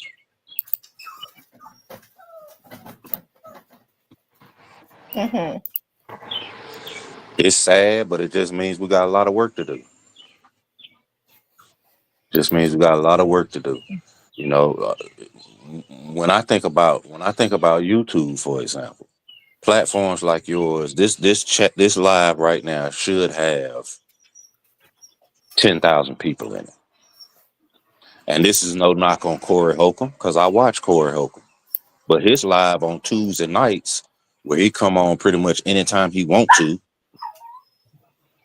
So he might come on at 8 o'clock this Tuesday. Next Tuesday, he might not come on till 9:30. Well, it's 12:30 in Charlotte, and people got to work the next morning. He still be having 8 to 10,000 people in his live every Tuesday because he talking bullshit. He calling every man on earth a backdooria. He talking about every woman as if they ain't nothing but a jump off. He talking bullshit every Tuesday night. But you get on here and you talk things to uplift. You talk things about your community, about injustices, and 150 people watching the live, and got to beg half of them to hit the like button. That's just a microcosm of society. That's just a microcosm of society. People don't want to hear what's good. People don't want to hear what the truth is. They want to be entertained. And that in itself is another thing that's wrong with our community. Mm-hmm. So I don't know what the answer is. I see the problems. Or spending I'm too much time trying to sabotage somebody else. spending too much time trying to sabotage somebody else. You know, I get in the chat, whether it's this chat, platinum, whatever, it don't matter. I get in the chat and I try to antagonize Fee. I do that for a purpose, because eventually her shady ways is not going to allow her to just let me keep talking about her and she just sit there and be quiet and take it. She eventually going to say something that's going to expose herself. She could be listening right now. But I guarantee you, at some point in time, whether she jump in the chat or whether she jump on the live, she gonna say, "Fuck you, Mr. Parker. Fuck you, Tamara. I ain't doing this. I ain't doing." Well, how you know who? How you know we was talking about you? Who told you? Like, unless you was there. Like, come on, man. Crabs in a barrel. That's been the best cliche to describe our culture and our community for 50 years. Crabs in a barrel. That's what we've always done as a community until we can get out of that mindset, at least to where the majority of us don't think like that. And then we take it to the next level and actually help each other and support each other when we're positive. Then it's just going to be what it's going to be. Mm-hmm. A white boy from England like Trap Lord Ross is going to be able to make millions of dollars talking about shit that goes on in our community. He's going to be able to do that as long as we continue to allow shit like that. And we allow shit like that because of crabs in a barrel. Crabs in a barrel. You have YouTubers that get on here. They go on places like Fiverr. They have other YouTubers that have gotten with hackers, and they hire them to actually sabotage another YouTuber's channel, to mess with their live streams, to mess with their notifications. This is the type of stuff that they do, all because you may have better speaking points, or they feel like they have control over your destiny. You know what I'm talking about? This is the type of stuff they put their money. They already stealing and robbing and writing bad checks and stealing identities and getting ready to go do some fair time for giving Hispanics and stuff, selling people Social Security numbers to Hispanics.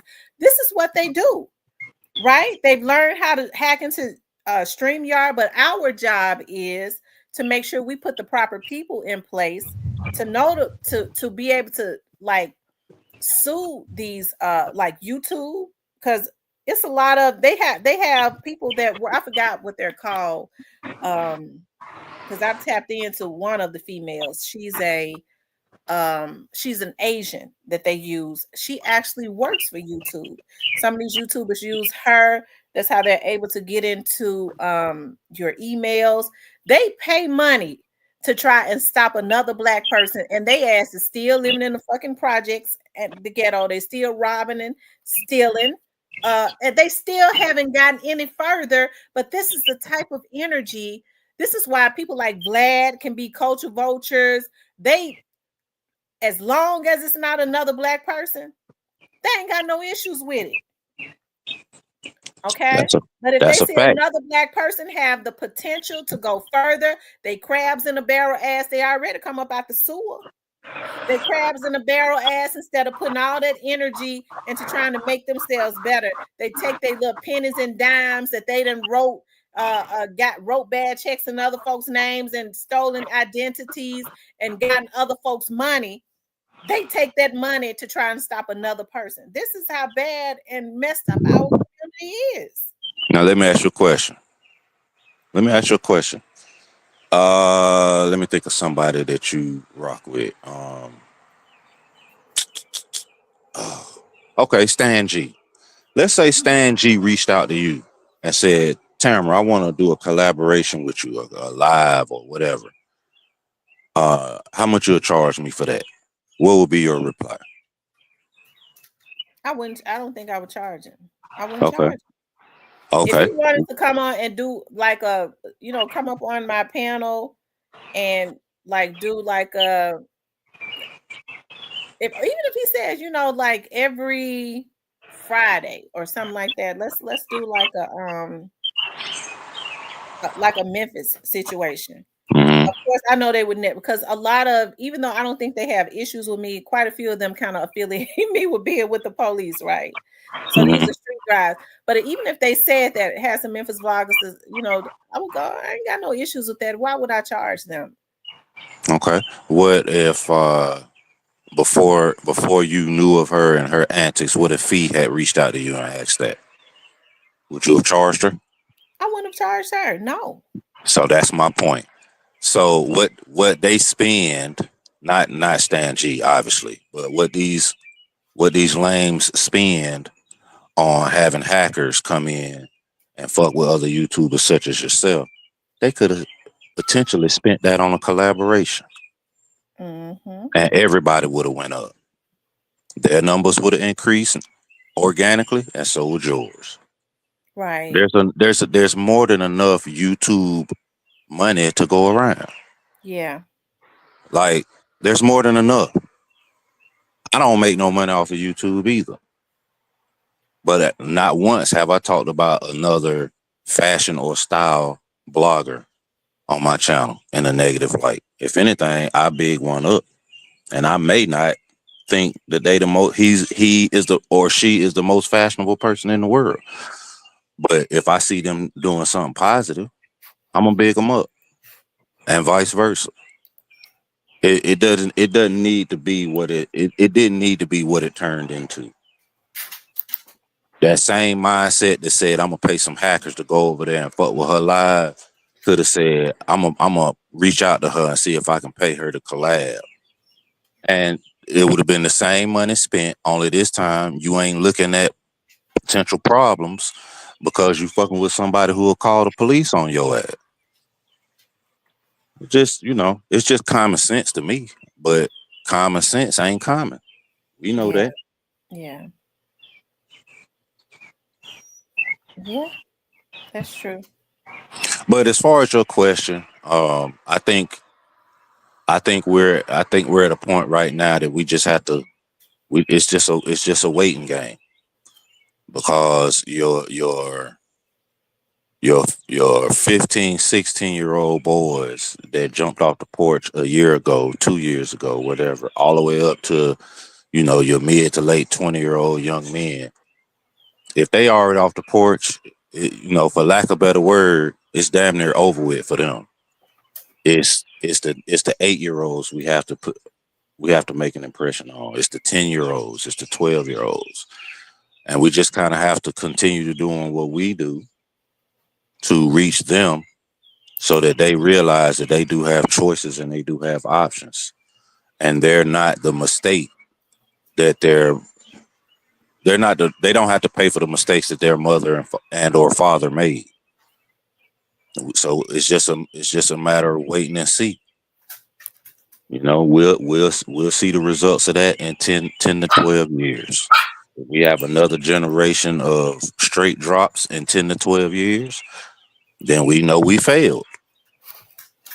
And then it's going to be on our kids and grandkids to carry on the fight. But this endless cycle of ignorance and violence, unnecessary violence, I mean, it's been around for a long time, and it's getting worse because now you got people chasing clout. The OGs that raised me, the OGs that were around when you was a teenage girl, they wasn't looking for notoriety on the internet. I mean, these niggas is killing somebody and talking about it on Twitter and Instagram before the police even get on the scene. Well, just put the bracelets on yourself is what you might well just do. Put yourself in handcuffs and take yourself down to the police station.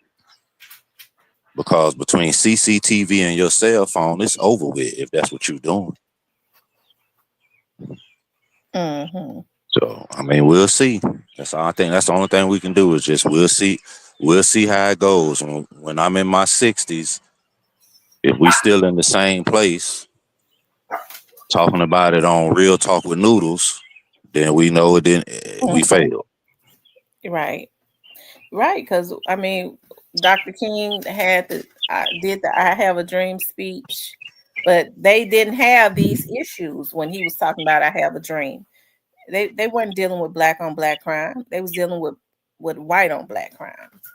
That's true. I mean, there was still black on black crime, but it was more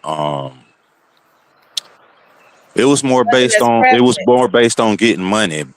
It was more based on getting money back then. You had black people robbing each other. You had black people breaking in each other's houses. You had black people trying to scam each other, but you didn't have black people killing each other over a street corner.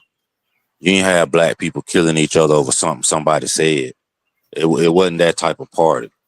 But now, these young men, because they don't know how to walk away, because they wasn't raised right, you can't tell another black man he's soft or he lame or he pussy, and he want to, let's meet at the park and throw hands. No, he trying to come through your neighborhood and shoot your grandma's house up. That's crazy to me.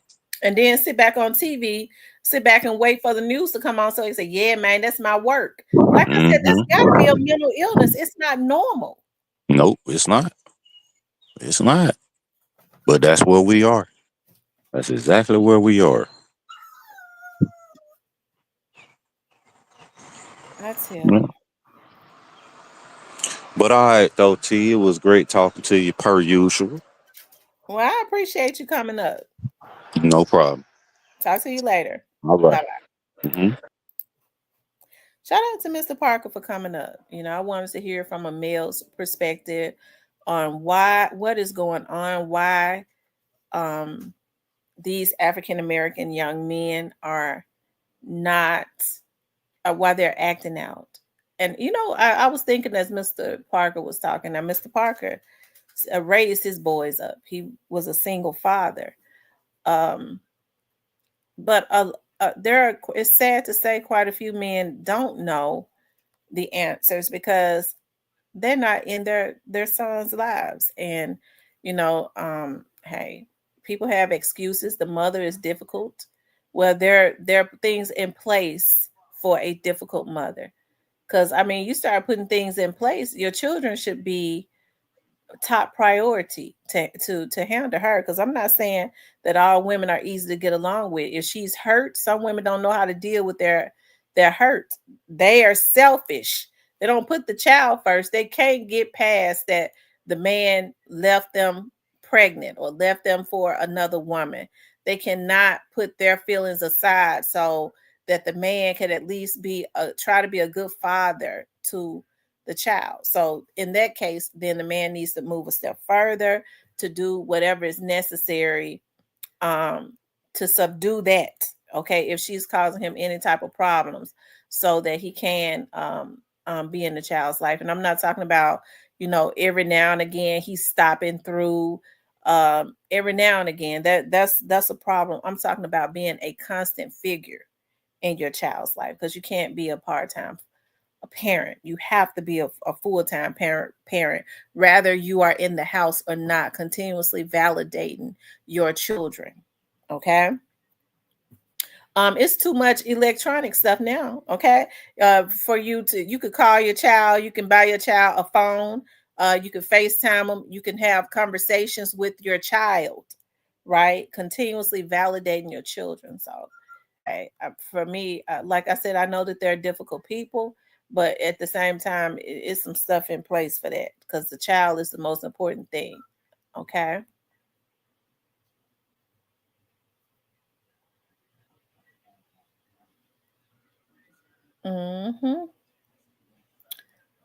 Yeah, they got some new movies on my channel. Y'all know I be loving to look at them CIA documentaries and stuff. Y'all be learning a lot from them, okay? Because they was talking about this stuff back in the 90s. I have such a fascination with looking at those CIA operatives and what they had going on back then, and then comparing it to a lot of the stuff that I see now. I have such a fascination with it. Anyways, you guys, listen. I appreciate.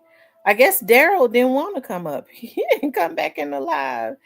But listen, I appreciate you all tuning in this morning. I'm gonna get off of here because I need to call Vanessa back. I was talking to Vanessa. Call me. I gotta call her back. Vanessa, is Vanessa still in here?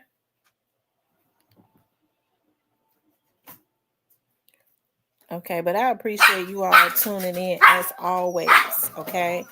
I want you guys to please like, share, and subscribe. If you haven't hit the like button, please do hit the like button. I want you guys to know how much I appreciate you all so much. Okay. I'm going to try to come on again tonight, but I am getting ready to do a video and upload it because there's something that went on in Memphis that I do want to talk about. Okay. But I want you guys to please like, share, and subscribe. If you like to support the channel, you can definitely support the channel via Cash App.